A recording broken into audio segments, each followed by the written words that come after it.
Welcome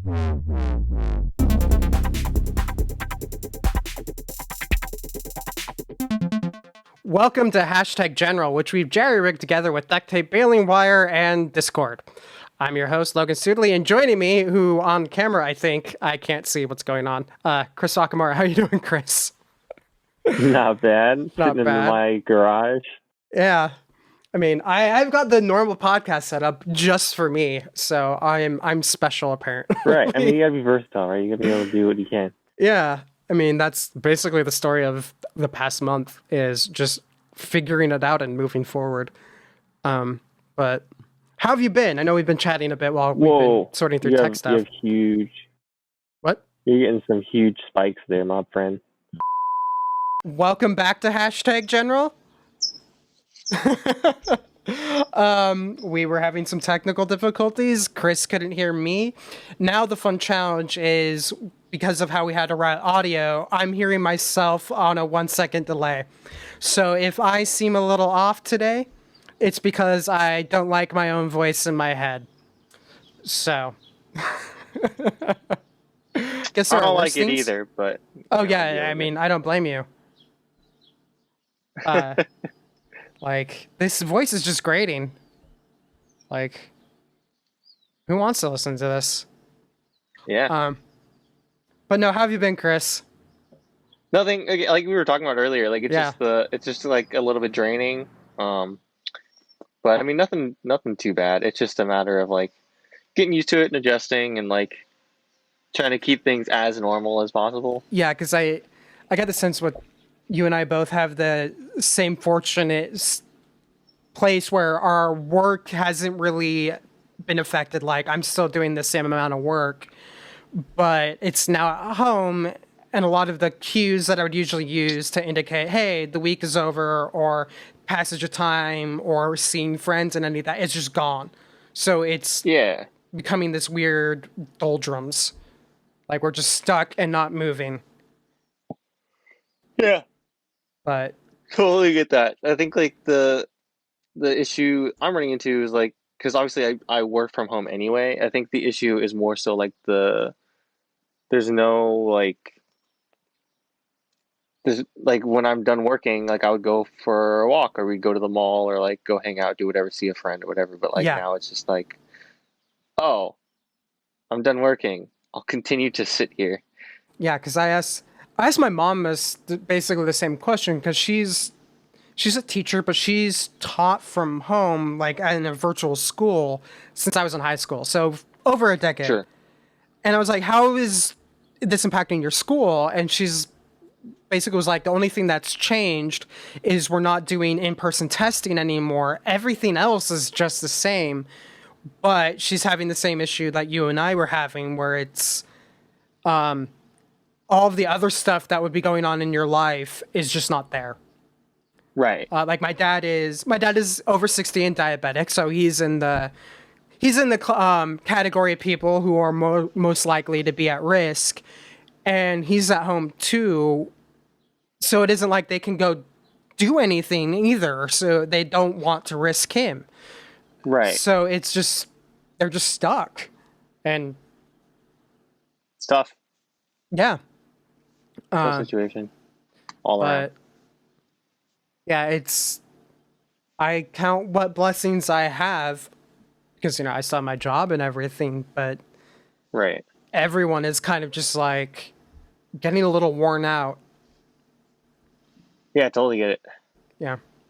But let's move along from the darkness into, what have you done with all this time? What are you playing and watching right now, Chris? A lot of Valorant, which I know we're going to talk about. Yeah. A lot of Animal Crossing, which has been sort of like really like a lifesaver. Oh man, I honestly, I should have put that on the games list. We'll talk about it. Yeah, we'll talk about it. I mean, like, those are the two things that have been sort of like perfect timing. And then other than that, just sort of like Final Fantasy VII Remake, which I don't know if you want to talk about that. Well, we could probably talk about it a little bit, but like that was something else that was like, again, perfectly timed as like a cool. This is a great escape. Yeah, I've been on a I want to say it's like a Norse binge because A Norse I binge. watched The Last Kingdom. I just happened to cross it because I think Netflix was promoting it on their app because the new season came out a week ago. And I saw it a few weeks prior and I was just like, oh, this seems interesting. Watched all of it, then went, hey, I'm still in the same mode. And The Last Kingdom takes place in England when the Vikings have basically conquered half the island. Yeah. And then I was like, well, why don't I watch Vikings, which takes place when they started conquering the islands? So I was just on this weird Viking oriented Netflix binge. Right. And then, yeah, we've been playing. I told you this when we were first chatting. I finally convinced everyone in my game group to play Lord of the Rings online.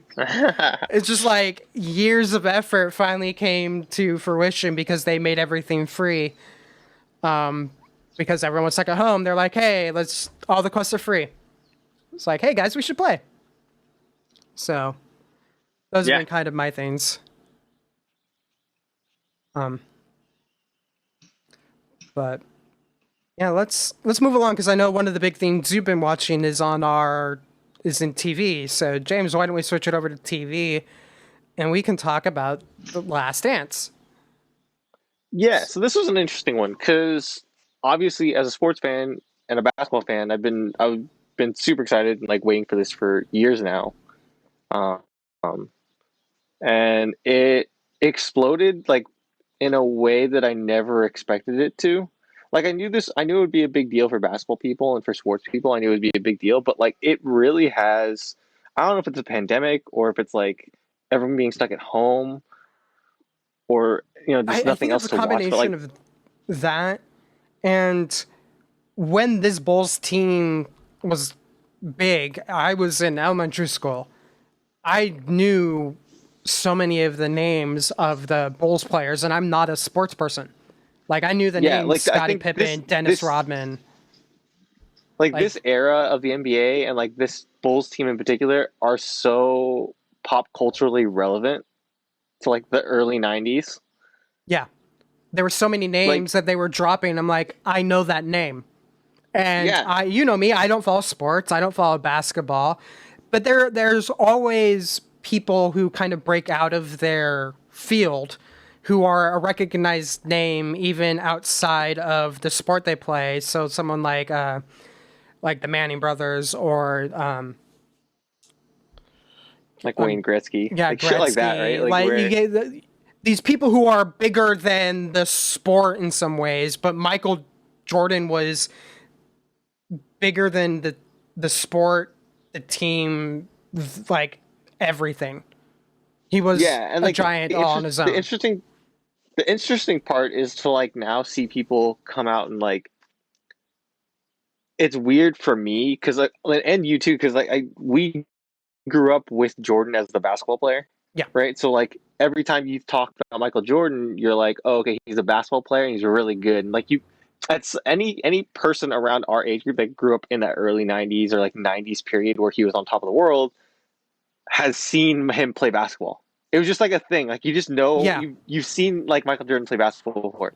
Even if it was Where just and then I Space was Jam, yeah, but but like you know it wasn't just Space Jam. Like you couldn't escape it. Like you knew the right. iconic figure of him dunking a shot. It's Yeah, just like, oh but yeah, like I remember seeing the this. thing that's so interesting is like now looking at social media and stuff when every episode of Last Dance comes out is like there's a lot of people out there that have never seen him play basketball because they're like younger. Like we're beyond the point. We're at the point now where like kids that are going to college and like kids that are around adult age have never seen him play basketball, right? And like Yeah, have no idea who he is outside of like, oh, he makes shoes, right? yeah, Like, that's true. Yeah. and so like this is so interesting to see their reaction to it of like, oh, the shoe guy can play basketball. You know what I mean? Like it's weird Whereas for me us, to we're like like, yeah, the shoes are a thing, but the that's shoes not are the because he thing. can play basketball. Like Yeah, like it's really interesting and to that was like the thing have that that kind of weird dynamic. it was the thing that did get me because like I didn't. clue in like how much I knew until I started watching because you were all up on it on Twitter, and I was like, I guess I have to watch it because Chris won't stop talking about it. Well, I And think then I was beyond the recognizing all these names, and I was like, I never followed basketball, but I just knew it. yeah, but even beyond like I know I was talking a ton about it, and like obviously because again I'm a huge fan of basketball, so I'm very excited to watch it. The thing is, it's just very well done, Yes. and like it is extremely well done and well put together, and like you can tell that they thought they worked really hard and thought about it. Like this is not something that they just slapped together. Yeah, Like like they they knew that their big core narrative was that the last dance, the last year that he played for the Bulls, but they created a narrative framework that enabled them to go deeper into Scottie Pippen, Dennis Rodman, and their lives and careers prior to that. So it wasn't yeah, just the last dance. It was how right. did we get here? Yeah, and obviously, as we get closer toward the end, like, 'cause so for anyone that's not watching, 4 episodes are out now. 5 and 6 come out today, later today. Um, by the way, I have seen episode 5. Episode 5 is by far the best episode so far. Um, Absolutely incredible. It blows everything else out of the water. But uh, the the thing that's interesting about it is like it is so well done, and it is a thing where obviously they are going to get into more of the Last Dance stuff and more of the final seasons as we get because right now the first couple episodes are like a lot of catch up of like, hey, if you don't know who these Bulls are, if you don't know who Michael Jordan is, like here's your primer, and then we're gonna walk you through the season as like we're gonna just kind of keep you going as we're or keep you informed as we're going. Yeah. Um, but the interesting part and like the kind of crazy part about it is when you look at that like all of these characters as a whole and like everything that they're doing the crazy part is you need to like tell the story very very quickly Yeah. for this to be interesting, and the thing is that they do such a great job of it, and they have all the like you can tell they had so much access, right? And like Oh for any yeah. documentary, the access is the most important thing, right? But like I was reading an article and I've watched a ton of interviews with Jason Hare. Jason Hare is the director. He's the one that did the Andre the Giant documentary as well. So he I did haven't Andre seen the that one, but Giant. I've heard really good things about it. Yeah, so he did the Andre the Giant documentary. He also did one on the Fab Five, the Michigan team from like the early '80s or the late '80s. Sorry, early '90s. So like that like those are kind of his claim to fame, and so he's a great director. He's a great documentarian. But so the crazy part about it is like he said they weren't denied access by anyone. Which is So crazy to think about. yeah, so like he said when we first started the project, we made a list of people that we wanted to get interviews from and like talk to and sit down with. And he said by the end of the project, we had every single name crossed off on that list, Yeah, and it's and it shows. It yeah, really it does show. shows.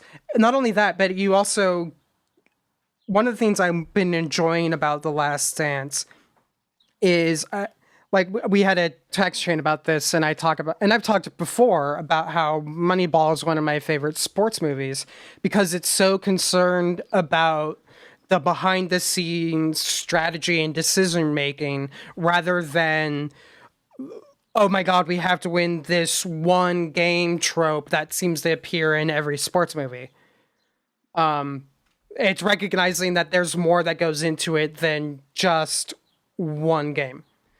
And because of how they told that story and they were putting all those pieces together, we were seeing like that Moneyball half in the background, giving us context for that these are the important games. And I think that helped a lot because otherwise someone like me who isn't necessarily the biggest basketball person would have kind of tuned out relatively quickly if I didn't have that context and understanding of what was going on behind the scenes. Right. No, totally get that. And like it's such an again like the thing again about these Bulls teams are they're so interesting. Like it's crazy how interesting these teams are, and like the amount of the everything that happens in that time period is so odd Well, it's on multiple levels. also interesting to think about how big Michael Jordan was, and And to knowing a certain that this extent, still predates the is. internet for most people. Yes. Like I found it kind of jarring because like seeing clips of people reading the newspaper, and I'm just like, oh yeah, people used to do that. That's how Yeah. you got the news. Google wasn't a thing, Yeah. but he was so pervasive in a way that you would have been like, what would have been like? What would it have been like if Michael Jordan was around and the internet was? Like, would he have been bigger? Which is hard to believe when Yeah, you and think that's about what it. I'm wondering. I'm like, because the internet allows access to so much, it's kind of harder to break through. But at the same time, Michael Jordan was so big and iconic, you can't imagine him being smaller if the internet had been around. Yeah. Like, he But the probably would have crazy been bigger. but the crazy part is like bigger how? He couldn't I have don't gotten much know. bigger. Like, how could he be more important and more dynamic than he was? Yeah. And the thing Like, I is don't know. that's crazy is like again, like you were saying, even if you're not a basketball person, like you know who Michael Jordan is and you Yeah. like that the name means something to you, right? Like I don't know how much like that's beyond that's like a not even a cultural thing. That's like a worldwide like you can say Michael Jordan in any country and like pretty much everyone's gonna know what you're talking about. Yeah. And it's like you said, with like people who had been born since Michael Jordan's played, even if they don't know him as a basketball player, they know the shoes, they know the brand, they know Yeah. the iconography. Like you should Yeah. have that little logo. Everyone knows that's Air Jordan. Yeah. It's Um, it's super interesting to think about. yeah, it's. I've been really enjoying watching it, and as someone who's not a sports person, the fact that I'm enjoying watching it, and it's not like I'm watching this because Chris and I are going to talk about it, but I'm watching it because I want to watch the next episode. Yeah. That says a lot about the care and effort that got put into it. I do know, and we talked about this a bit in a text message, that Ken Burns has had some criticism of the piece Yeah. because Michael And Jordan is, totally valid, I think, yeah, at this point. totally valid, and I think he's right. There is something to that should be just in the back of your head while watching this. Michael Jordan's involvement in this went beyond just interviews and the behind the scenes access. His company or his production company or whatever he had set up was involved in the production. And even if he said you could do whatever you want, and that's not how it works. He can say that, but people are going to still have in the back of the head while editing, well, Michael, let me do this. Yeah. So from what I know and what Jason Harris said, he said that Michael didn't have any kind of say, or well, Michael was shown a lot of the like every step of the process, and he Michael fought for a lot of the what you consider more negative things to be in there. So he just wanted the story to be told honestly, Yeah. which is fine for him to say that, right? But like I think these first couple episodes really kind of focus on building up Jordan, and like so I've seen 5 and 6, the ones that come out tonight, because I have friends that work places. So there's I've seen 5 and 6, and so 5 and 6 really dive into like him as a bad teammate or like an overly aggressive teammate, and then they kind of dive into his gambling problems. Well, I don't even know what you can call them problems, but like his gambling stuff. Because like I don't know if you know, Michael Jordan's like a huge gambler, Yeah. and there's a lot of rumors about him getting involved with the mob and like spoilers. His dad was murdered in 1993, and a lot of people connected that to the mob stuff. And his gambling. And so I don't know how truthful that is. Obviously, he's not going to say whether or not that happened in this documentary, because Yeah. that would have been huge news. But like, you know, you can make your own assumptions on what happened. but they really dive into that stuff, and like obviously you can tell it does not make Michael look good. And like I think as we get deeper into it, like he infamously got into a lot of fights with teammates, like fist fights over because they didn't feel like they were working hard enough or whatever. And obviously, as you've seen from the first 4 episodes, he's an extremely competitive individual. Yeah. um, And if and he thinks you're so the thing holding him back, he's going to be in your face about he's it.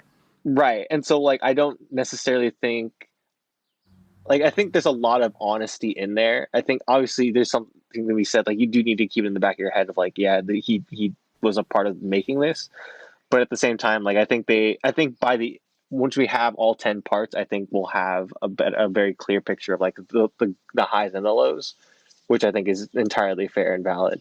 But I don't think like I'm holding judgment until I see the entire thing, See right? the entire thing. Yeah. Because like you can't really judge a piece based on it like a few episodes, like a handful of episodes that we have, right? So like because we don't like technically right now publicly people have only seen 4 out of the 10 episodes. That's less than half, right? So we're less than halfway through it, like what's released. So you have no idea what's in the back half of this thing. Yeah. But no, it's been an enjoyable watch. Oh, definitely. Netflix next month, right? What's up, Netflix? At the end once it's over. So like I think the last episode airs. Let me double check. I have the calendar here. So yeah, today's 5, 6, 7, 8. So yeah, so the last 2 episodes air on the 17th. So then after that, then it'll go to Netflix. Right Yeah, which now, is like yeah, right now overseas it is airing in Netflix. It's like premiering on Netflix. okay. Are they doing like a staggered release where episodes are Yeah, going up in concurrent? it's the same thing that they're doing here Okay. for ESPN, but the difference is distribution here is ESPN and distribution international is Netflix. It's similar with Star Trek. Yeah, A lot of the Star Trek stuff is Netflix outside of the United States, yeah. which makes everything confusing. But yeah, no, anything else you want to say on The Last Dance?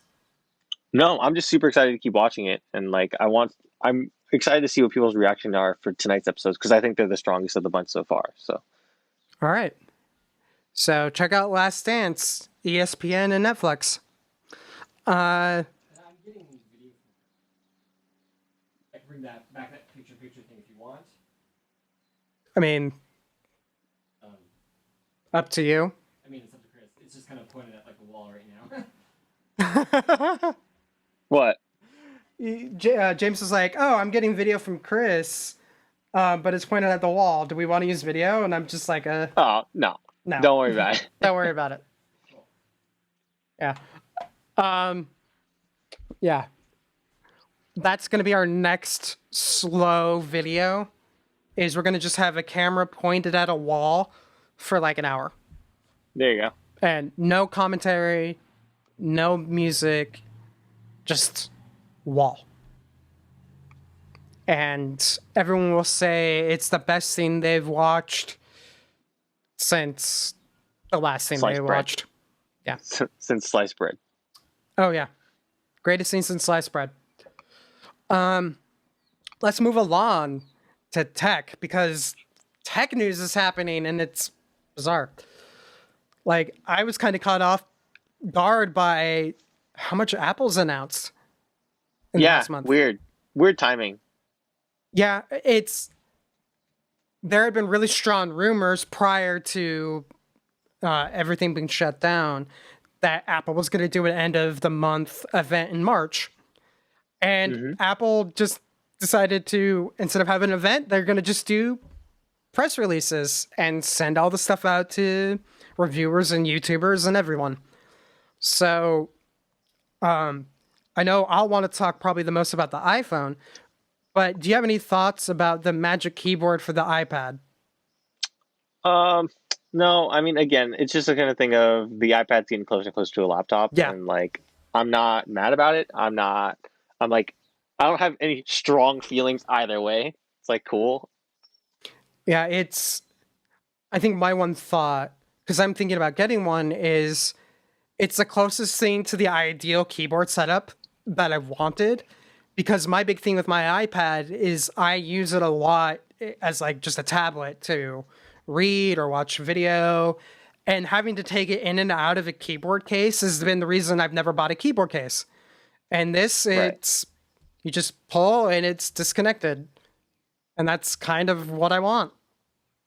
So I'm interested by that. But what are your thoughts on the iPhone SE? I think it's great. I think the fact that it holds so much power, I think the price point is spot on. I think the having the old design that people like is great. Like I think everything they nailed this one. They hit it on the head. Yeah.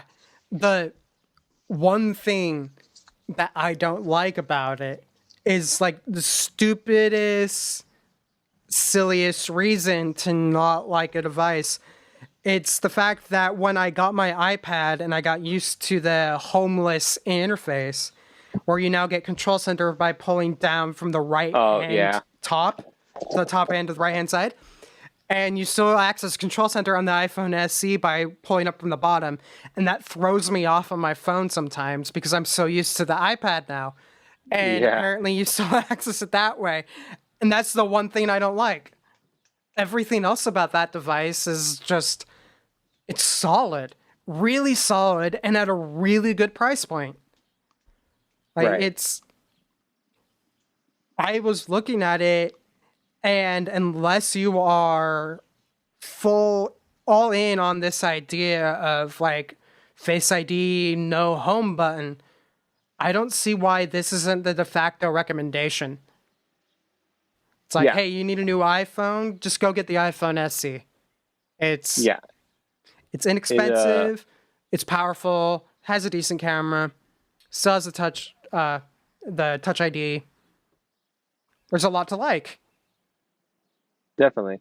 So, yeah, that's been my thing, is because I've been like, my phone is starting to have issues where I'm contemplating that it might need to be replaced soon, and that iPhone SE is just super tempting. Because Definitely. I'm there's no very regrets.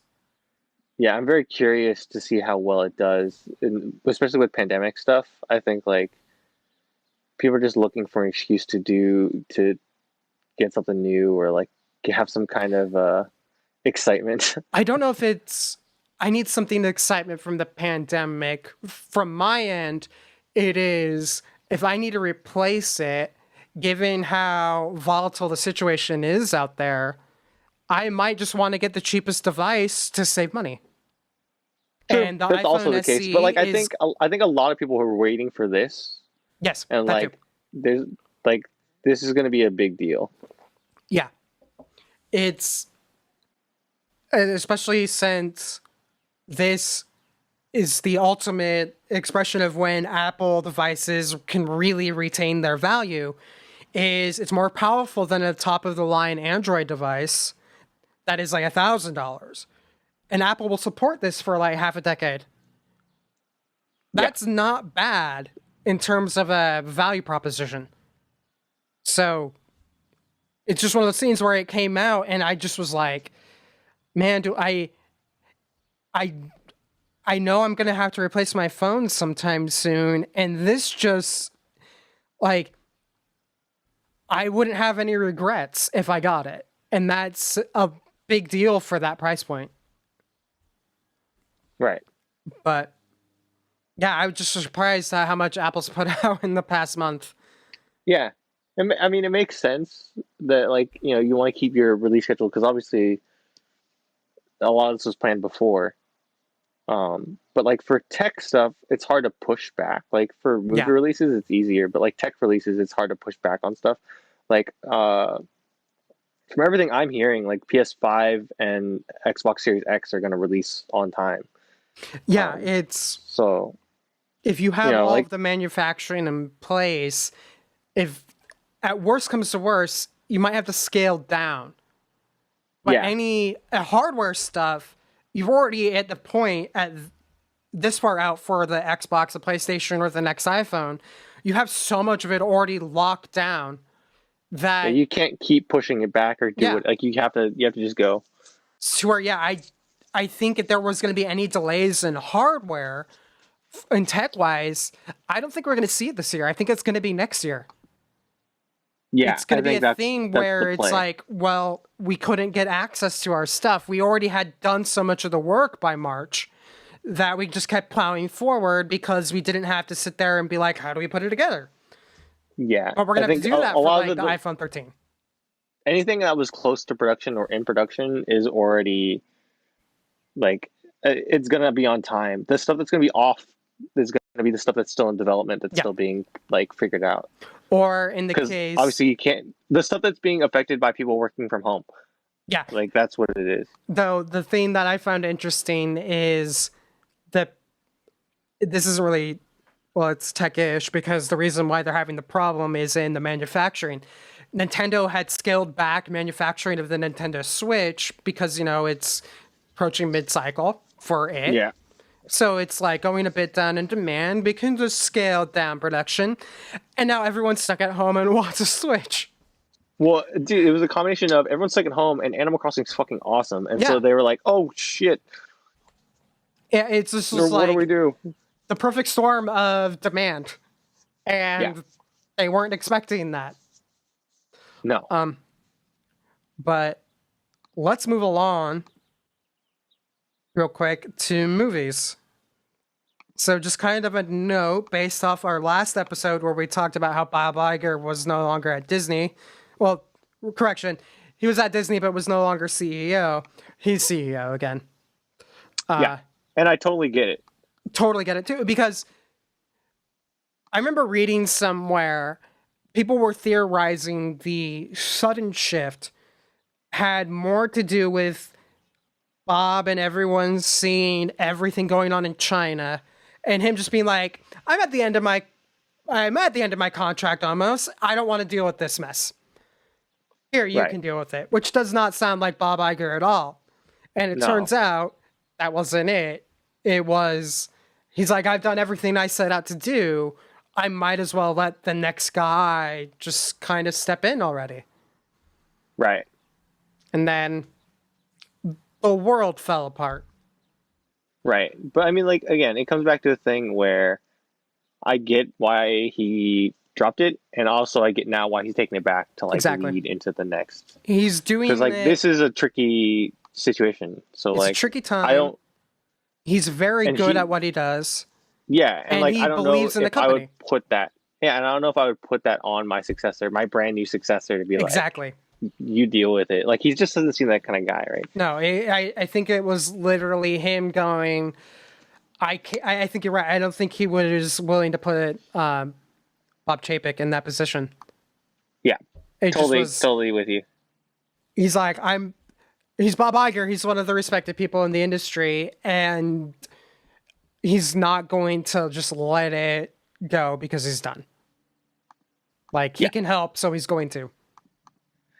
Yep, And that's kind 100% with you. of it. Just world's ending, bring out the big guns. But speaking of how the world has ended,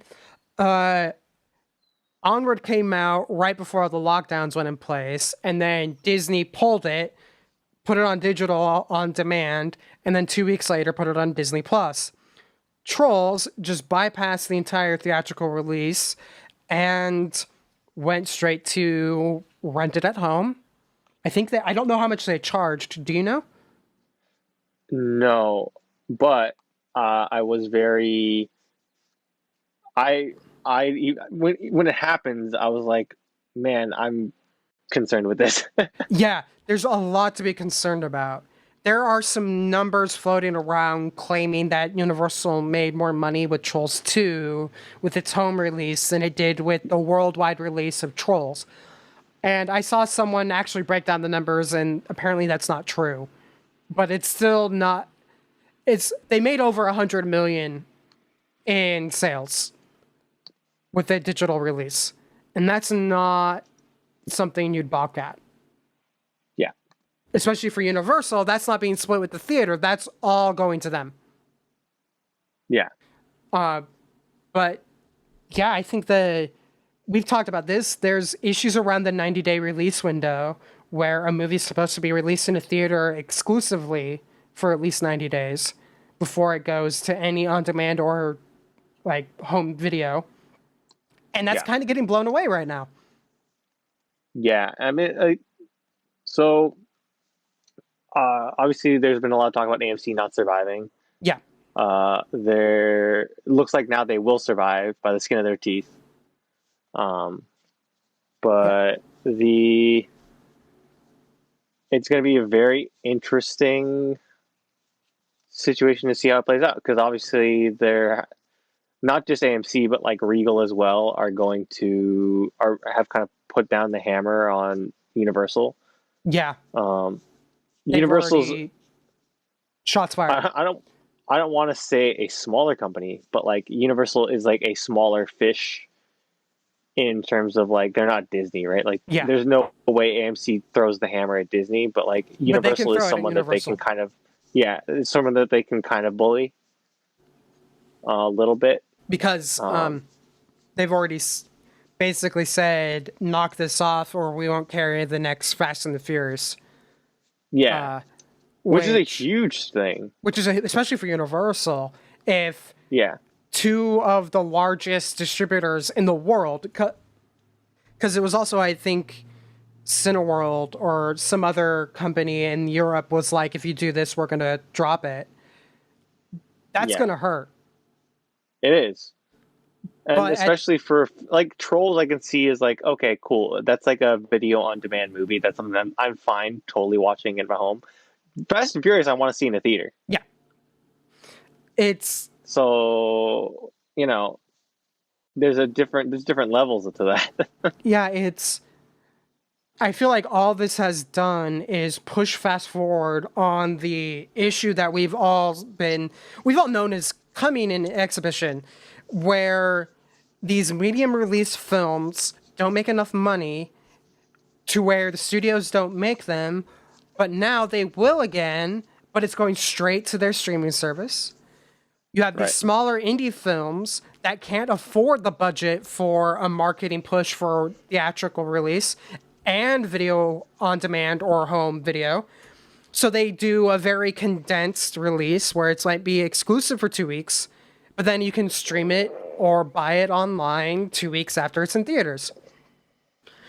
So this 90-day window has been under fire from the bottom end for a while.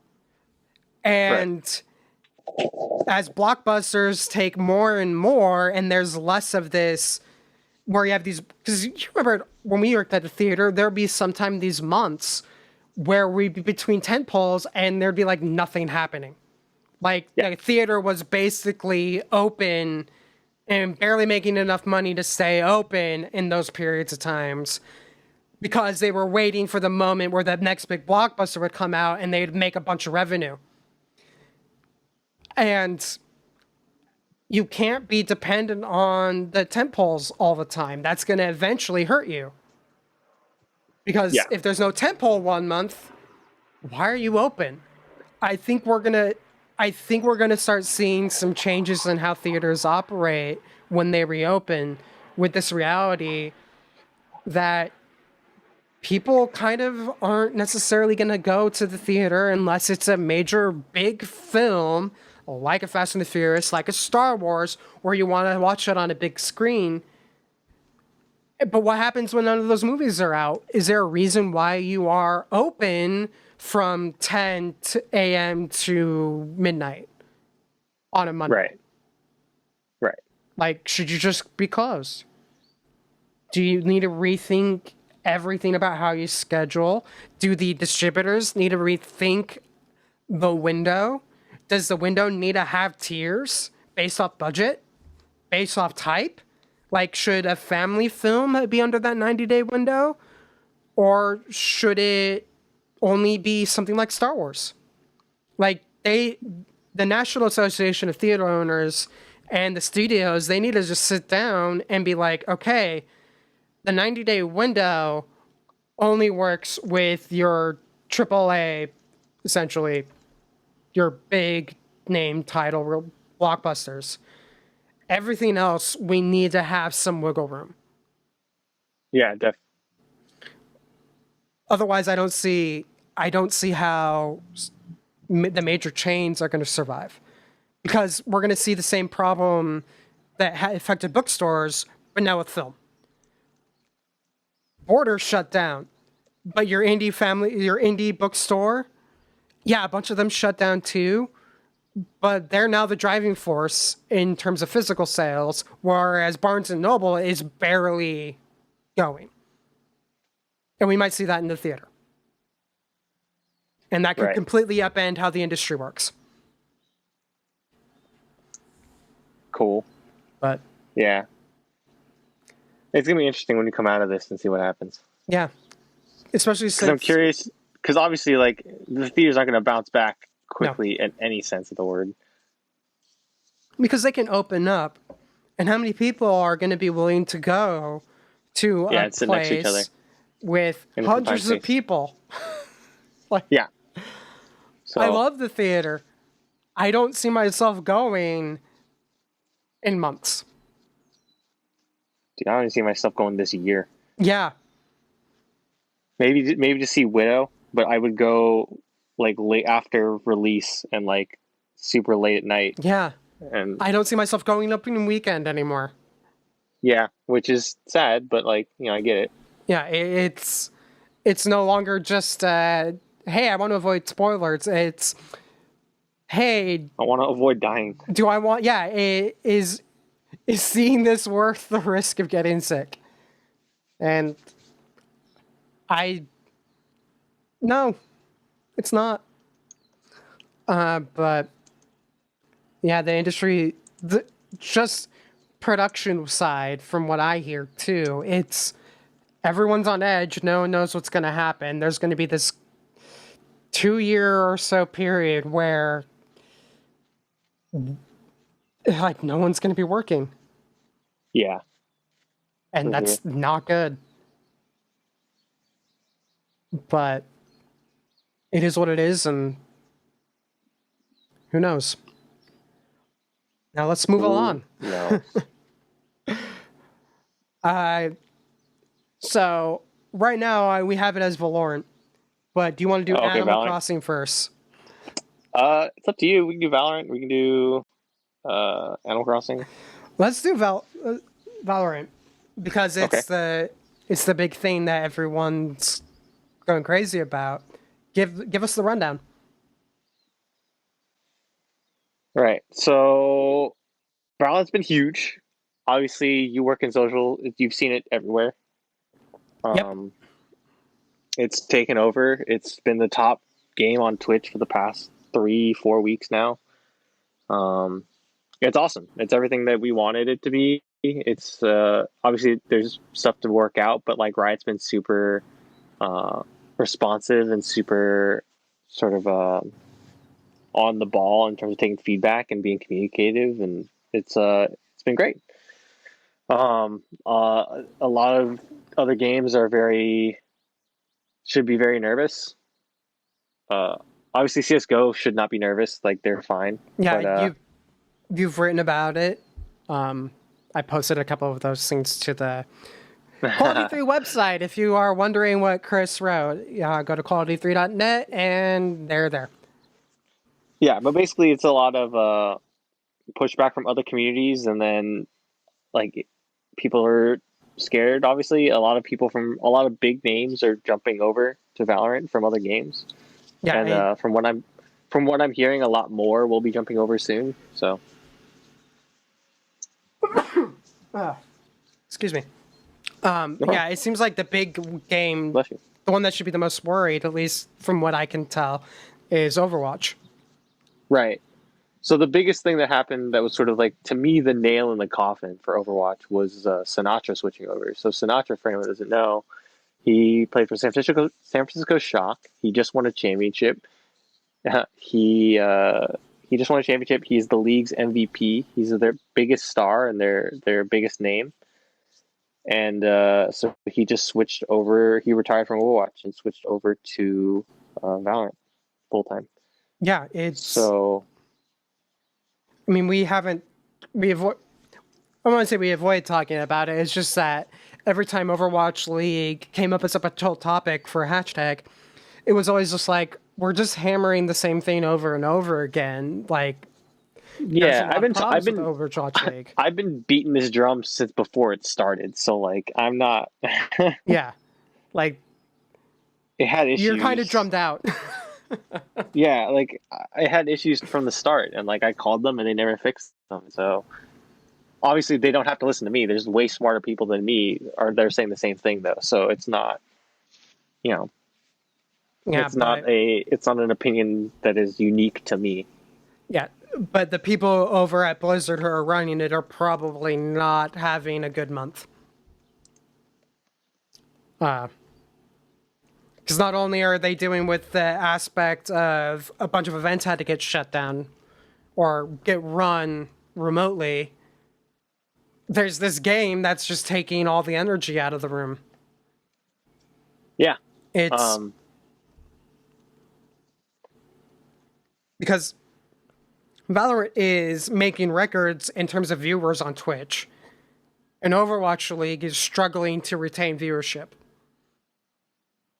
That's Yeah. there are at launch they were already at opposite ends of the spectrum, and it doesn't show any sign of changing.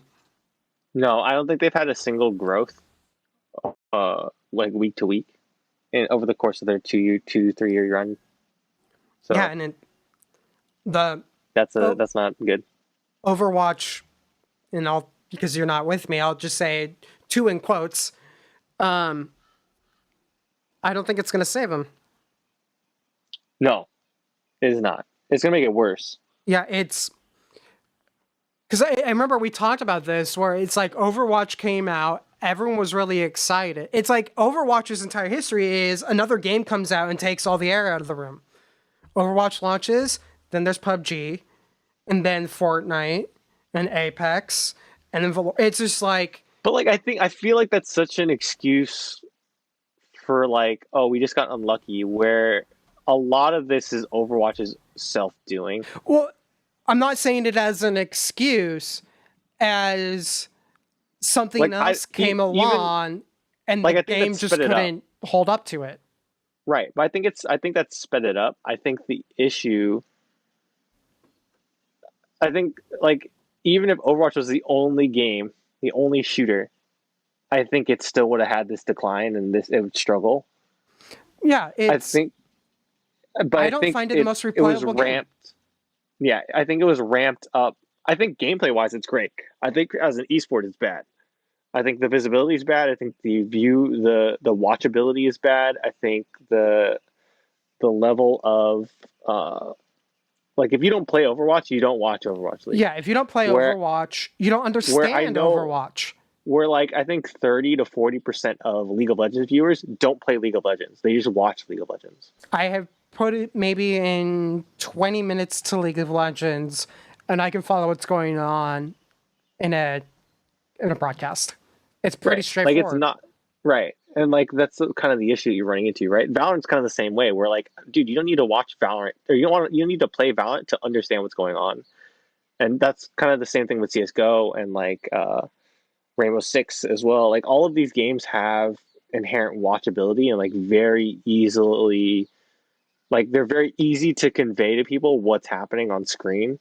Where Overwatch is just not. Like you just can't. It's hard.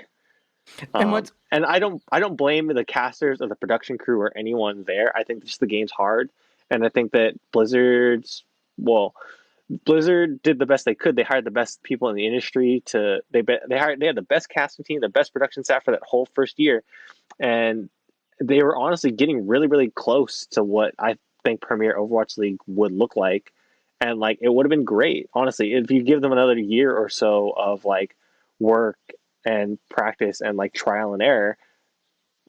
Great, it can grow and they can nail down what that looks like, but then they were losing money, so they cut costs and they didn't pay their casters, they didn't hire them back, and they cut their production staff in half. So now you take this top tier production staff and this casting group that couldn't get it together, or that was like slowly starting to inch their way towards something that was watchable, and then all of a sudden you get rid of them all for nothing. Yeah, To replace them with nothing, and like, it's like okay, this is an investment. That's one of the things about Riot that was I find very interesting about how they manage and deal with their esport for the longest time was they viewed it as a marketing tool. right, Like they knew it was even if they were losing money on paper, if you just were looking exclusively at the esport, that wasn't the point. right, Yes, it would be great if it was profitable, but it was more important to keep the game out there so people will want to play and then spend money on it. right. But if you are wanting it to be profitable from get-go, like that was not the way they needed to go about it. No, and I think they put a lot of money into it, and a lot of resources, and they felt like they could speed the process along, and that's just not how it works. So Yeah. I don't want to shit on Overwatch League, but like, Valorant's awesome. It's great. I have a great time with it. A lot of people are. Everyone should play it, or at least give it a shot. But yeah, it's still in it's a beta, good time. right? Yeah, it's in closed beta, so you have to watch Twitch stream for whitelisting your account, and then you'll be in there. Okay. But now let's look on the brighter side of gaming. Animal Crossing, which now apparently has its own talk show with Gary Whitta. I'm talking to Logan right now. We're on a show. You're interrupting a show. No problem. Yeah. No, Jenny was talking. Jenny like came out and was like, "What are you doing?" I was like, "Talking to Logan." So then, what? So then, yeah. I think the interesting thing with Animal Crossing is like, it's such a weird timing of like when this game came out. It could not have come out at a better time, or a more perfect time. Yeah, I mean, we don't have a Switch, Right. surprisingly. You guys should get a Switch. But it seems like everyone we know who has one is just going nuts for Animal Crossing. I think James, you said at work, isn't there like a Slack channel that's literally just about turnip trading? Yes. Yeah. Yeah, it's I'm in about 4 of those. yeah, it's pervasive, and somehow, of course, I'm missing out on the biggest game of the year. True to form, I'm not playing I mean, Animal Crossing is such a weird thing because like it's so hard to explain to someone the appeal of Animal Crossing if you don't play Animal Crossing. Like it's such an interesting thing because like obviously I played all of them. I love them. They're one of my favorite game series. So obviously I was super excited about this, but I know a lot of people were this is their first one, and they were like, "Oh, I just picked it up because everyone was talking about it," or like, "Oh, I just picked it up because I didn't know, or I was bored and like it was out and whatever." And so like, and dude, like a couple hours later, they're like, "Oh my god, this game's amazing! Why did no one tell me?" And it's such an interesting kind of thing to see. Like people that would normally never play Animal Crossing bought Animal Crossing because everyone was talking about it, and like it just seems it's the perfect game of like it's like a like we were talking about with like the monotony of it, right? Of like of life, of like, okay, well, I have no structure. There's nothing for there's like my normalcy is gone. Animal Crossing is the perfect thing because it's the kind of thing of it's. Do you know anything about Animal Crossing before I like get into the weeds here? I know it's like this. I've heard some people describe it as this. It's this. Do you ever play Stardew Valley? No, but I'm familiar with how Stardew Valley roughly works. I want to say it's like The Sims, but instead of being like a simulation, you actually are like the avatar. Right. So the thing is, most important thing with Animal Crossing is it is 1-to-1 with your day. So like when it's 1:31 here, it's 1:31 in my game. So the stores open at 10, they close at 9. So it's basically a real life simulator. Right. Like I gotta go like, hey, I gotta go run these errands before the fucking store closes, right? Like shit like that, right? Um when you build something, it takes a day to build or it takes a couple days to build or whatever. So like, cool, this is building. I'm gonna stop for the day. And again, like I can sit there and I can fish all day if I want, or I can just sit there 20 minutes, do take care of what I need to take care of, and then like turn it off for the day. So it's the kind of game where like I can put it in as little time or as much time as I want and still progress. It's just a matter of, well, how much progression do I want to make? What do I want to do that day? Do I want to plant? Do I want to make this huge garden of flowers that I'm breeding? Do I want to fish all day? Do I want to catch bugs all day? Do I want to like make a new park for my village, like my island? Like, what do I want to do today, right? And like, you're constantly waking up and asking yourself that question. And like, sometimes you'll see something in the shop. Like, the other day, I got what was it? I got like a jungle.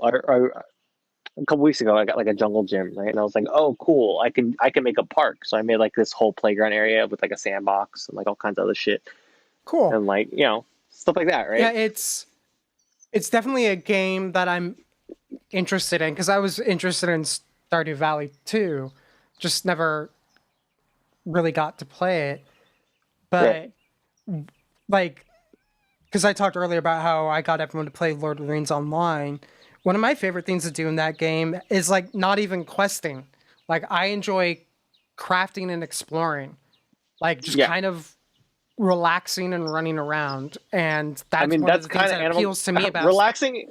Relaxing and running around is Animal Crossing in a nutshell. yeah, and that's what kind of appeals to me when everyone talks about that game. I'm just like, yeah, I could totally see myself playing that just for a couple hours here and there, just to have something to do that's a break from life, but isn't like pure game. Yeah, no, I totally get it. And like again, like this morning, I woke up.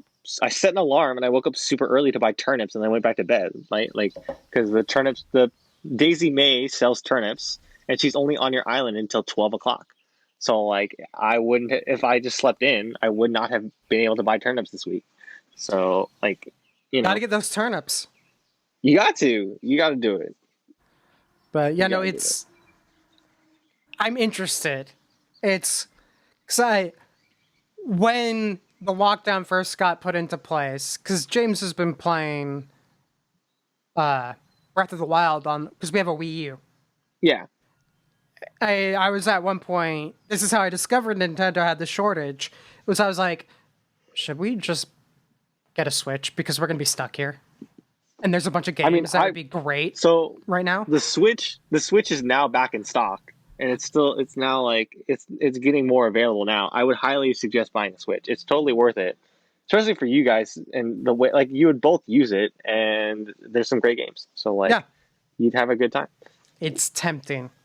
It's very tempting. Do it, boys.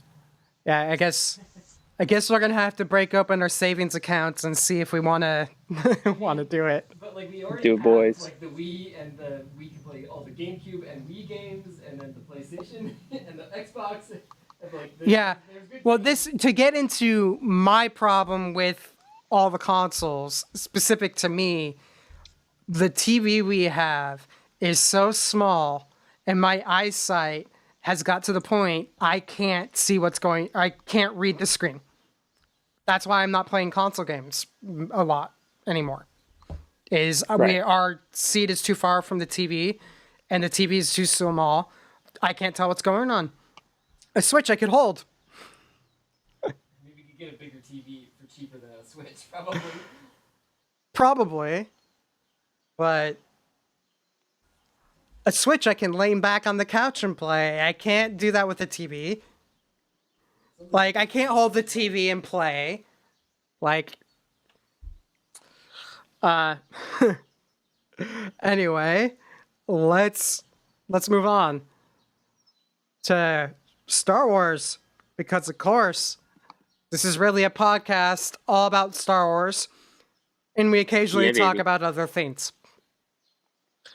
So how are you caught up on Clone Wars? I have not watched the second bit, or like I'm very close to the end of this episode. I had to stop last night, but All right, I'm very close to keep it spoiler free.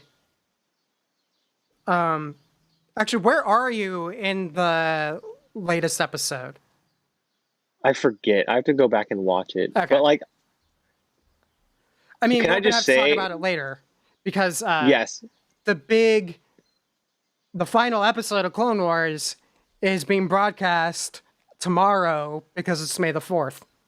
Yes. So we're on the penultimate episode, but the Siege of Mandalore, It's living up to all expectations. the music is amazing. The animation is the best they've ever done.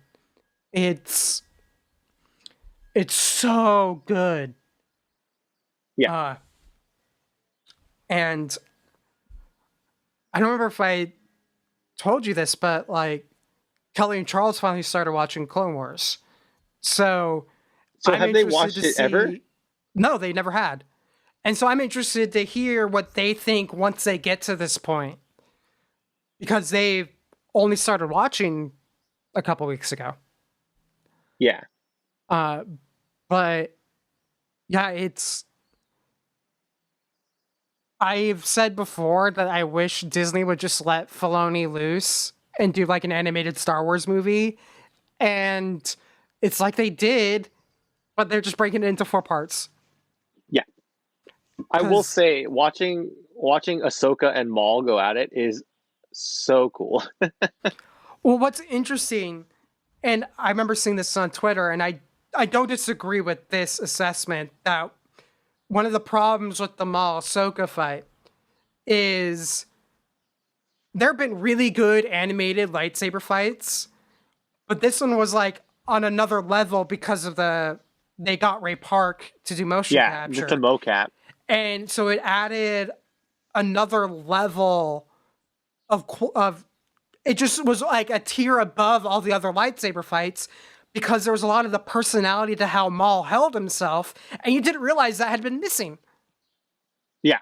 It's And the you're just ferocity. It's the ferocity. It's the aggression. Like, you just missed that. Yeah, and you're just like, it's not that these other lightsaber fights were bad. It's just you now could see that little bit of the performance that had been missing. And it had been the physicality of the actor performing rather than animating the fight. Yeah. Not to knock the anime, like, there are really good animated lightsaber fights in Clone Wars and Rebels, but it was Ray Park's performance and his physicality just added another tier. Like, the footwork was something I never would have thought of until that fight, and I'm like, oh hey, yeah, he totally did the way he held himself with the feet, and you could see that in that performance, and I don't think we've ever seen it in Clone Wars before. But you knew it came from Ray Park.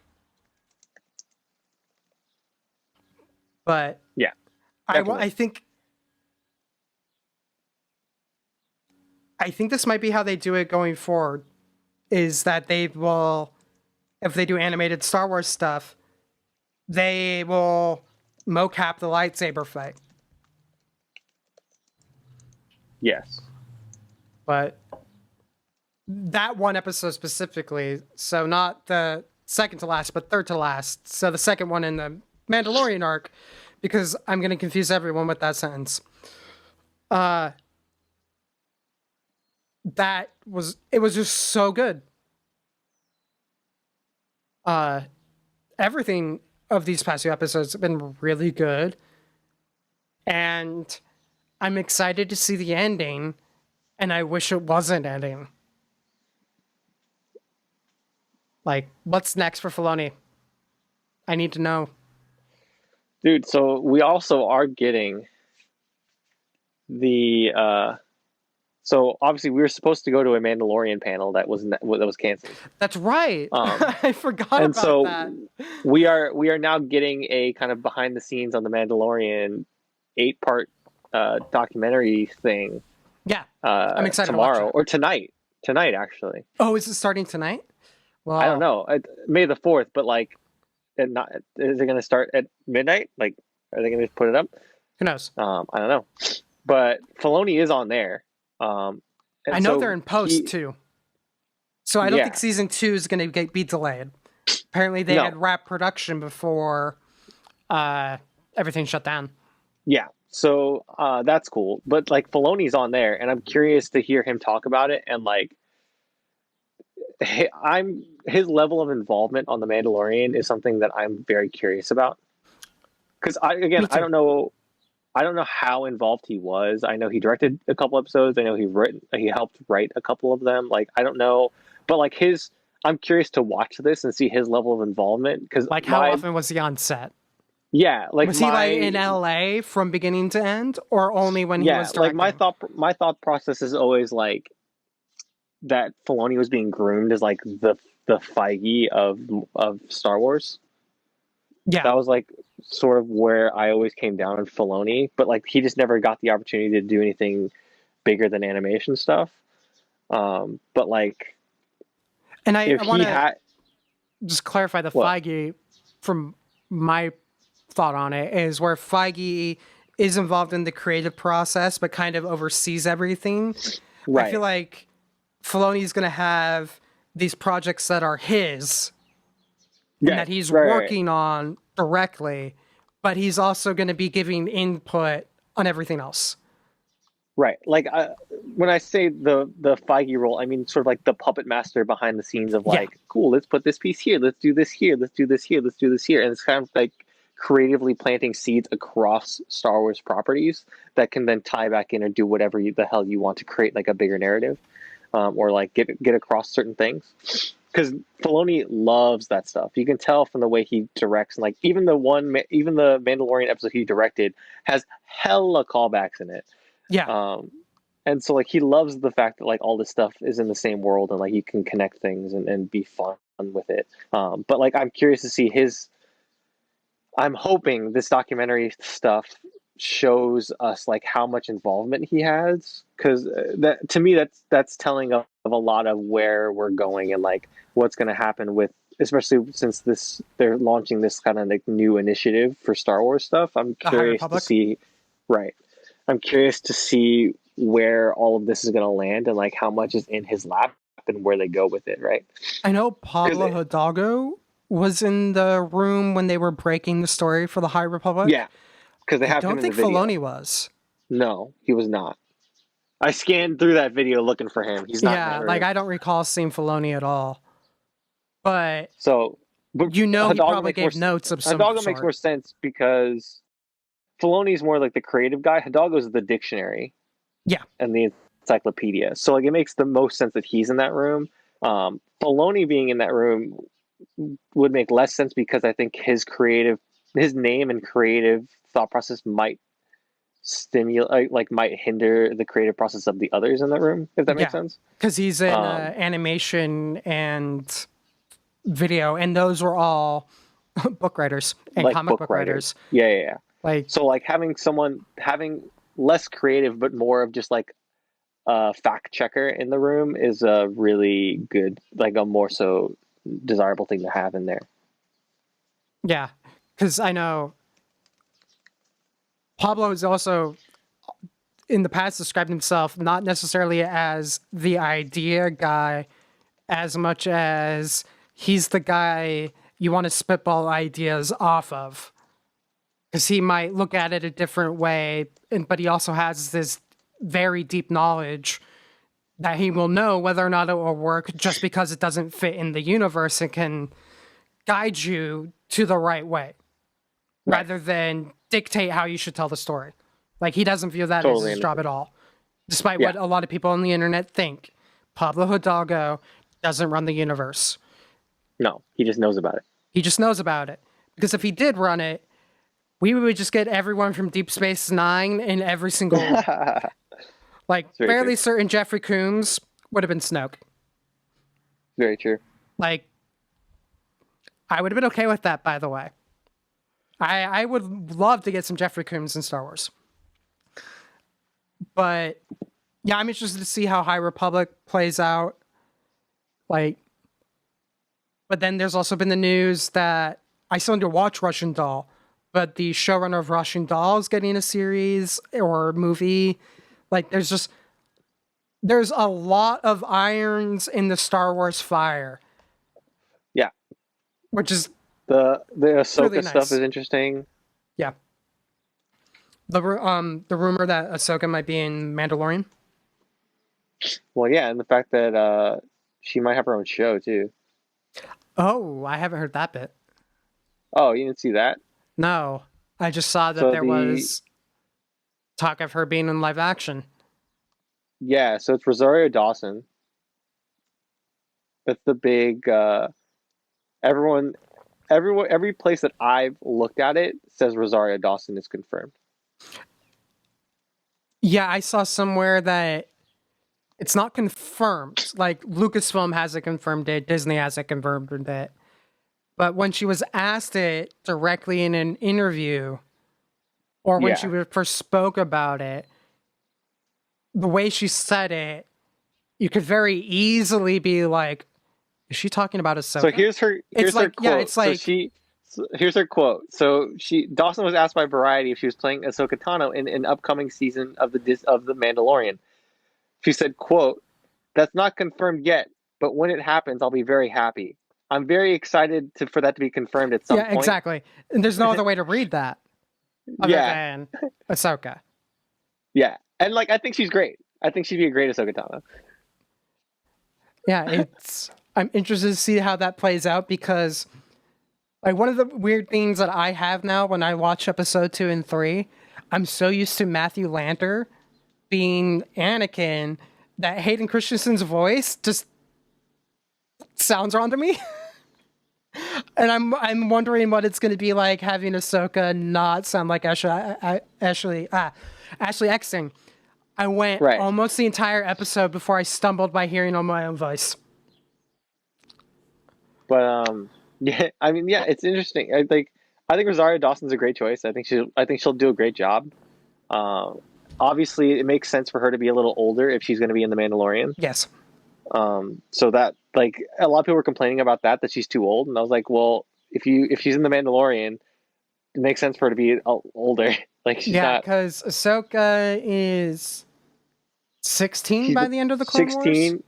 Yeah, and then so you think you jump another 10 years, right? Yeah, so it's like 20 years to A New Hope, so she'd be 30 in her mid-30s.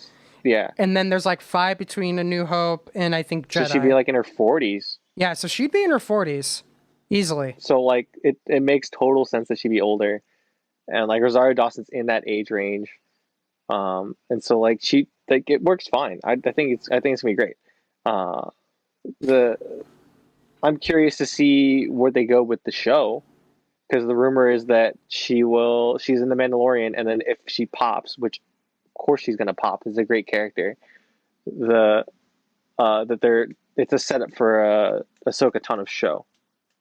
Yeah, because the question you don't throw Ahsoka in, given where Rebels ended, you don't throw Ahsoka in and not also include Sabine Wren.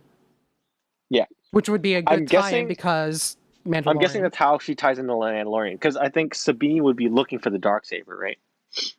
Yeah, I can see that being a thing, but that also means we have a good point where we could bring in Sabine, where you could bring in Bo-Katan. Like, there's a lot of characters from Clone Wars and Rebels where the moment that Darksaber appeared, you're like, okay, these guys are now in play. Yeah. I mean, you can honestly you can bring in Ezra too. Yeah, you could bring in Ezra. I also think because of Baby Yoda and his search, you could bring in Luke.